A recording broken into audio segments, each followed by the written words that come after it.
I met this guy during my military training. We both were in the military, and he pursued me. He showed interest in me, major interest in me, and I was feeling him as well. And we became really cool. And this man protected me. He wouldn't let anything happen to me. If someone said anything to me the wrong way, he was there to set them straight. So when the training ended, we went our separate ways.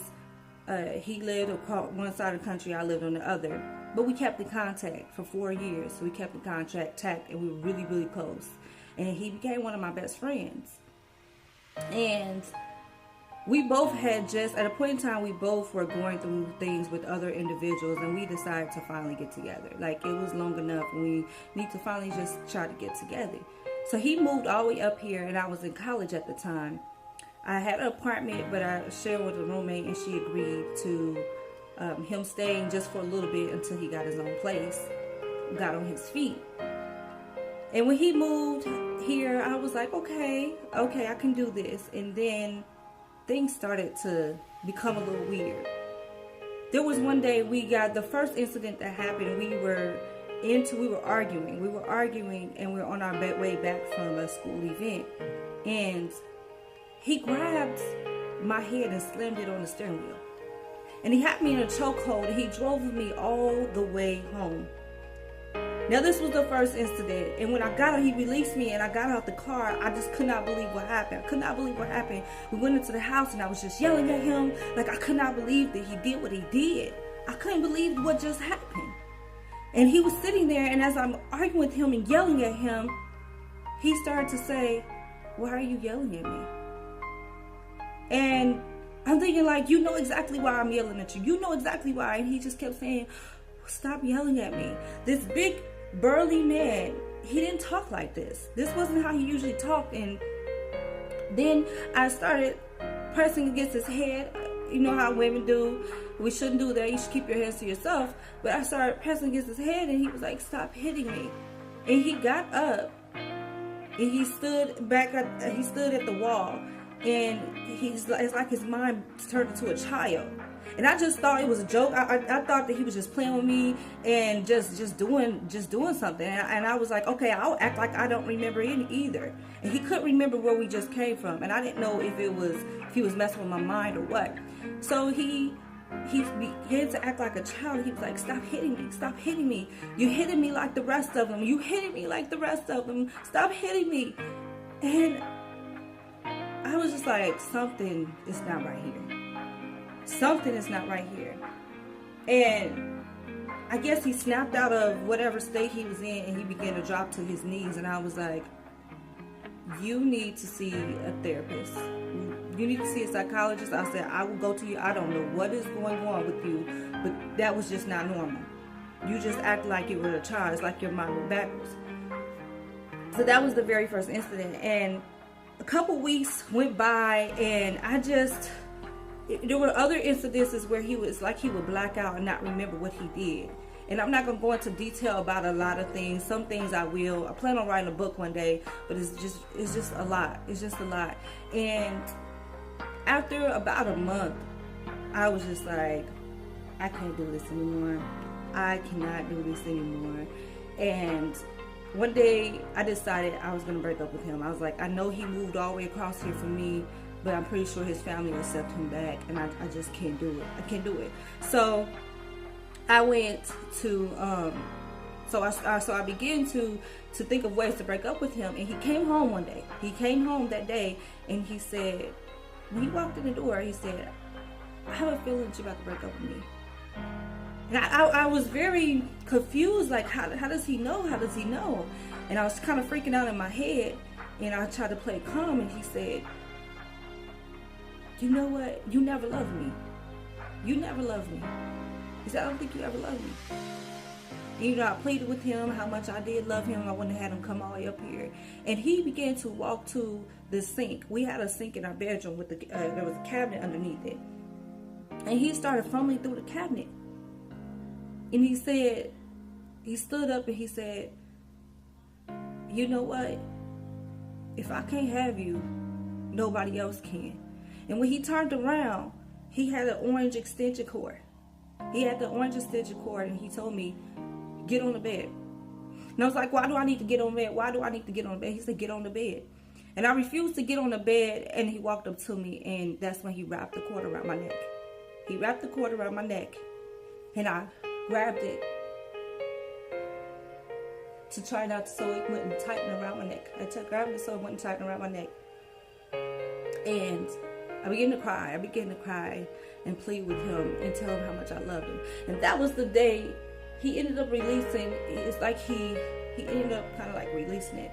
Like he was breathing really heavy. He ended up releasing the rope after a few minutes. And that was the day that fear crept into me. Fear slowly began to fill my body. And there was another incident. It was like after that happened, I was so afraid. I was like, this man has to get out of my house. And for a long time, I didn't tell anybody what happened. I didn't tell any friends, no one. And I think it was terrified to the point where I was even sleeping with a knife underneath my pillow. Ladies and gentlemen, if you're that afraid of someone, if you're afraid of your mate at all, you do not need to be in this situation. You need to try to get out as fast as you can. And I eventually told a cousin about what was going on, but she was the only person I told about it. She had been through a similar situation. And she's like, you need to get out. You need to get out of it. And I just was stuck because I didn't know how. He just told me that no one else could have me. He tried to kill me. You know, wrap the cord around my neck. He could have just been trying to scare me. I don't know. And we both eventually, after a couple weeks, we came to agreement that he should go back home. He felt the same, that he should just go back home because it wasn't working out. We ended up having a big blowout a little bit after that. And it resulted in us tussling, and he tried to smother me with the pillow. My roommate never was at home. She never was at home. And she ended up being at home that day, and she saved my life. And no telling what could have happened if she wasn't there. She called police. The police asked me, did I want to press charges? And I said, no. I said, I just want him out of here. Please just send him home. Like, I just want him gone away from here. So the police have a soft spot for military, and they just took him, they talked with him, and they took him to the airport. I had no idea where he was at. I said, yes, the police dropped him at the airport, and then he comes and attacks me. So me and my roommate didn't even stay at home for days.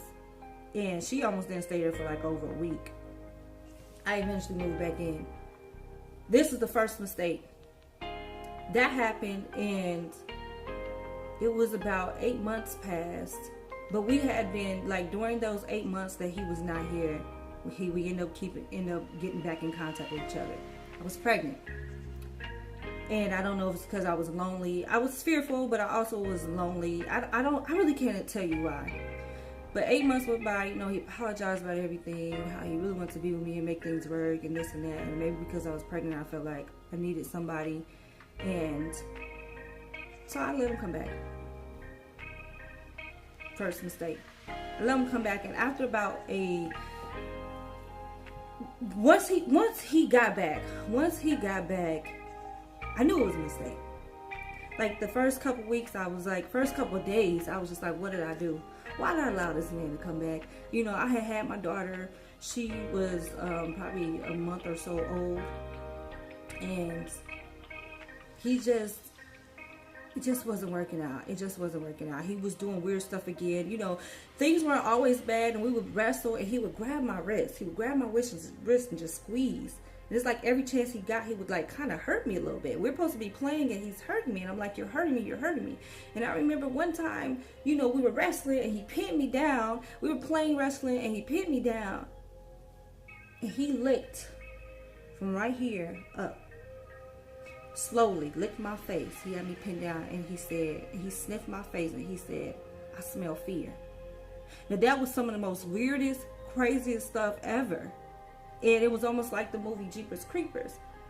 And so I was just like, I think at that apartment, by that time I was in another apartment, and I think I had a knife under my bed. I can't remember at what point in time I had a knife under my pillow again.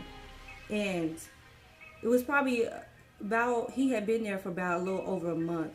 And one day, this is the crazy part.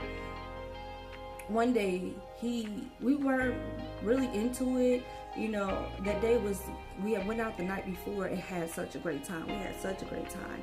And Then the next morning, he just, he kept trying to make me, he was like, you need to get up out the bed. You've been laying in bed all day. I was tired exhausted from the night before. He's like, you need to get up. And he tried to make me take a shower. So we got into it about that. I'm like, you're not my father. And I got in the shower. I finally was just like, I'm tired of hearing his mouth. And I got in the shower, and he stood there. He stood there, and he looked at the shower head, and he looked at the shower knobs.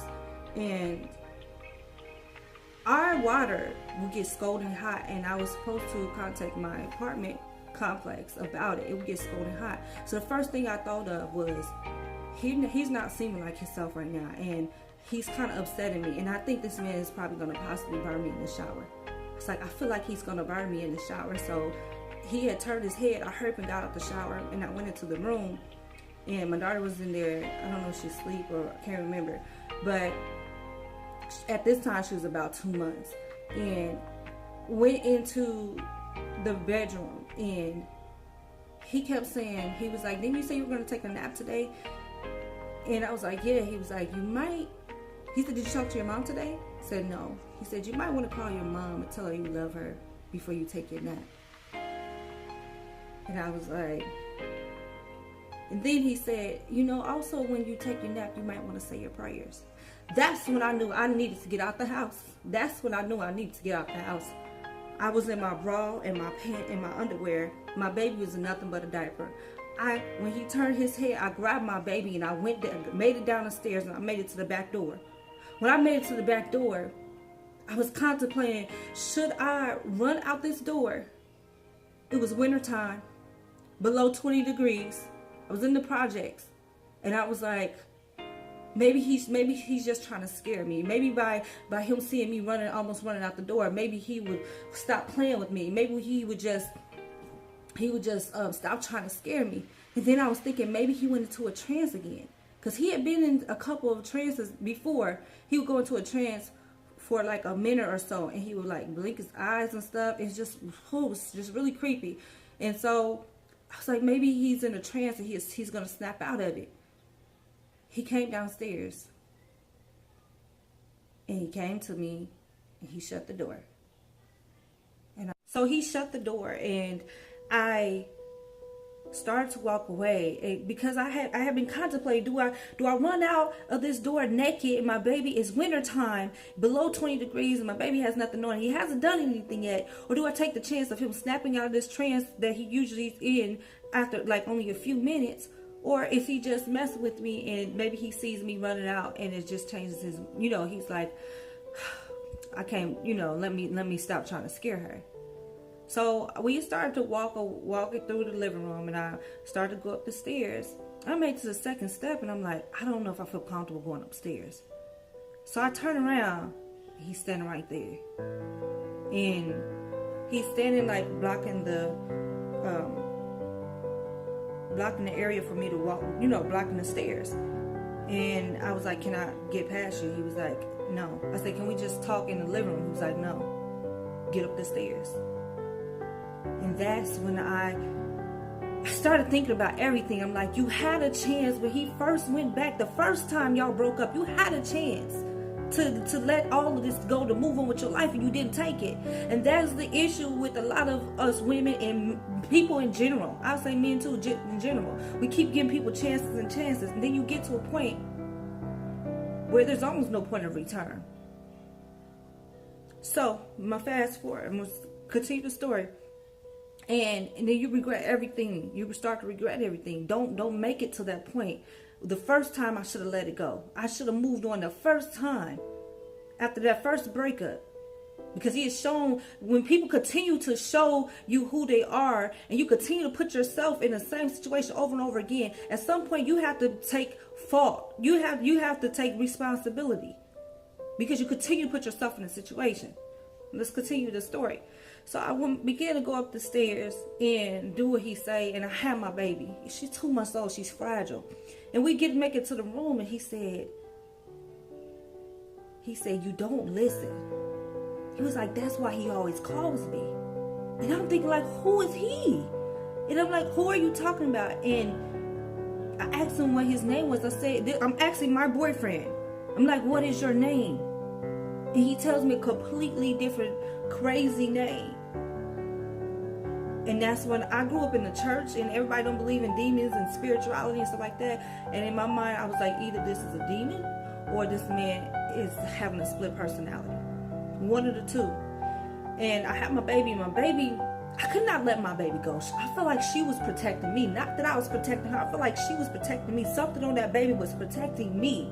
And her spirit, her something, her love, I don't know, but something about her was protecting me. And he told me that you better, he was like, you better put that baby down. And I was like, I can't. Why do I have to put her down? And he said, you see she's sleeping? That's me making her sleep. He said, if you don't put that baby down, I'm going to make her sleep for eternity. And I was just like, he's threatening to kill this baby. He's threatening to kill my baby. And I put the baby down, I put my baby down, and I just felt like if I cooperated, I can kind of control the situation a little bit. And he was calm the whole time.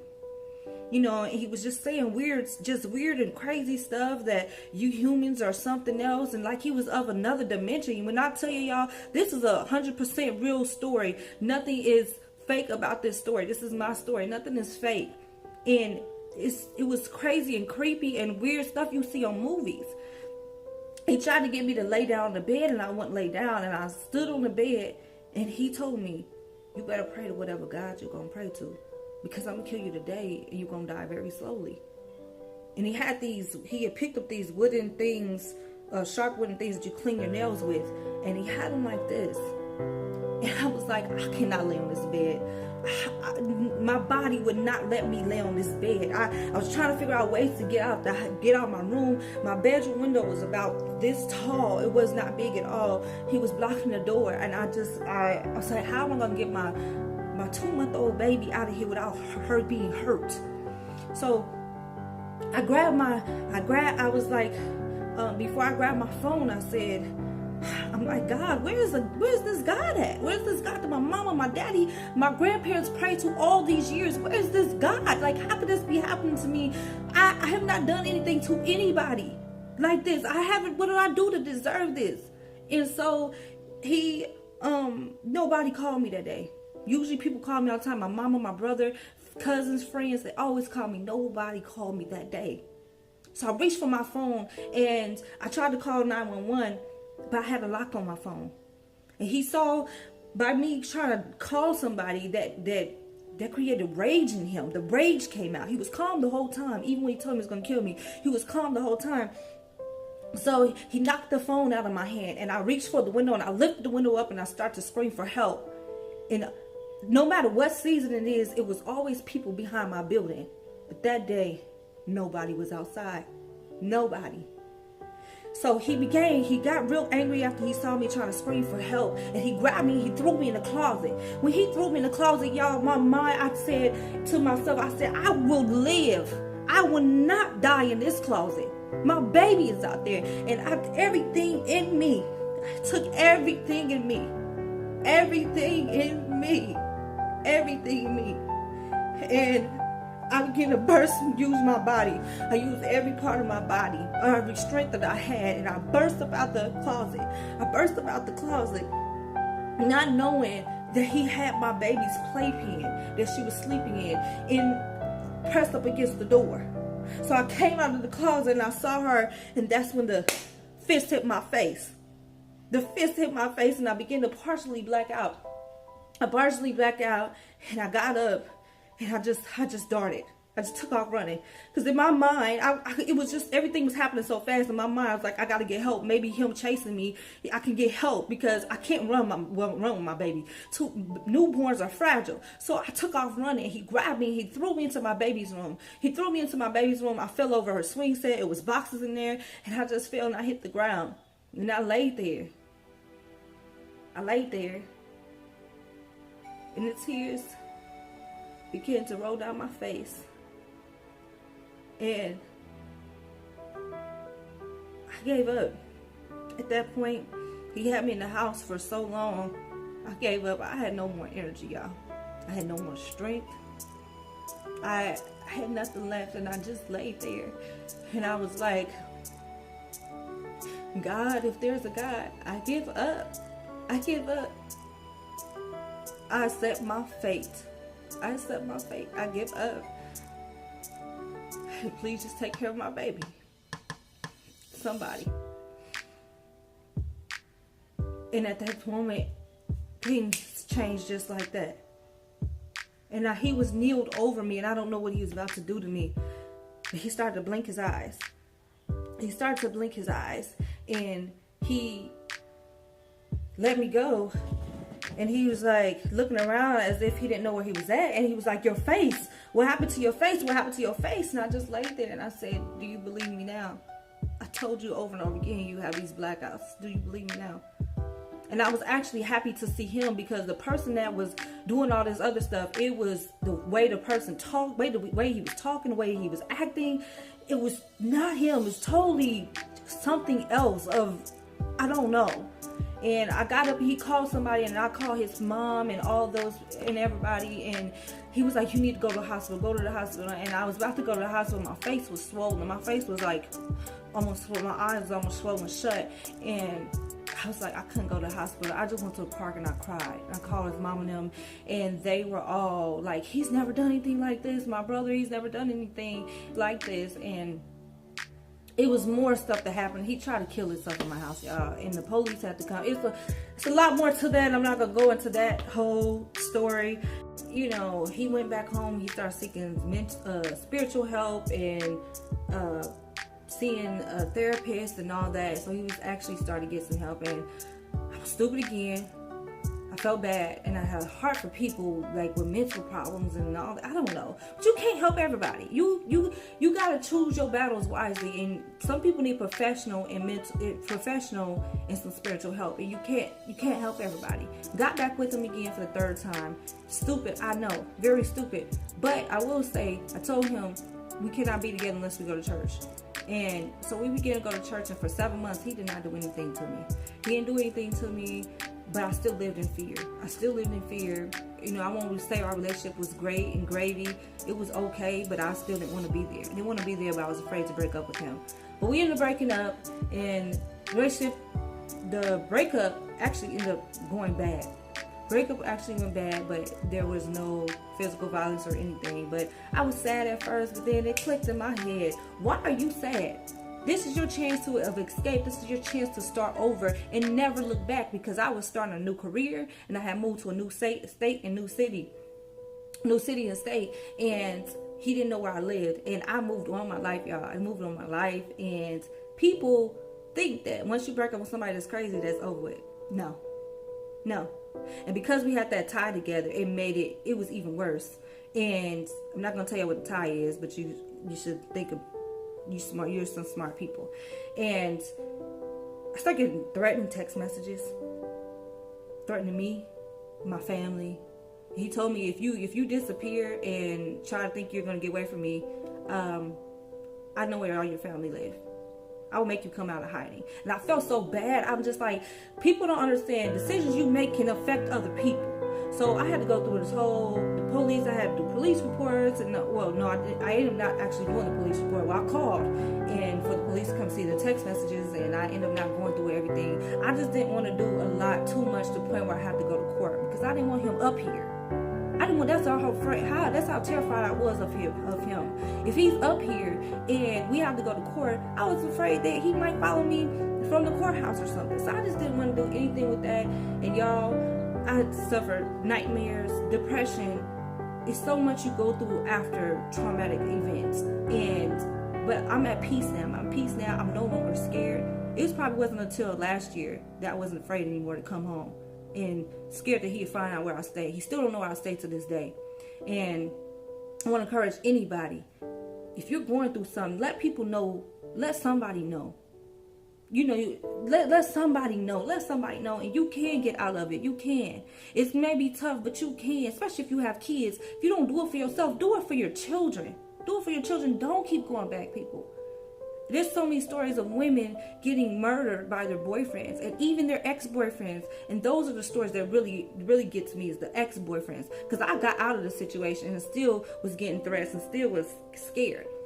But there is light at the end of the tunnel. There's so much more I want to say, but you are stronger than you know. You're stronger than you know. And you're stronger than you know.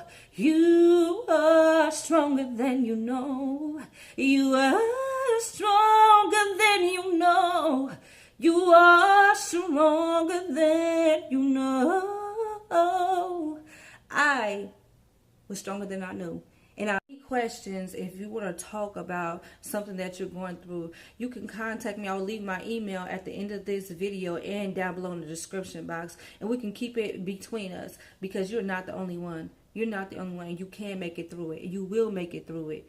And if you already made it through it, you know how it is. You know how it is. And there's light at the end of the tunnel. Y'all be blessed.